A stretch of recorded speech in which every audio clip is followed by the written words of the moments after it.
91లో ఆర్థిక సంస్కరణలు వచ్చాయి. నేను 95లో ముఖ్యమంత్రి అయ్యాను. 93 ఆ ప్రాంతంలో ఇంటర్నెట్ రెవల్యూషన్ వచ్చింది. ఎవ్వరూ చేయని సాహసాలు నేను చేశాను. ఆ విషయం మీరు గుర్తుపెట్టుకోవాలి.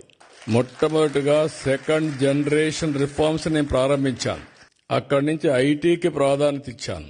ఐటీ అంటే ఎవరికి అర్థం కానప్పుడు ఐటీని గురించి మాట్లాడమే కాకుండా ఊరూరులో పోయి చెప్పా, మీ పిల్లలకు డబ్బులు ఇవ్వడం కాదు కావాల్సింది, మీ పిల్లలు ప్రయోజకులు కావాలంటే బాగా చదివించండి,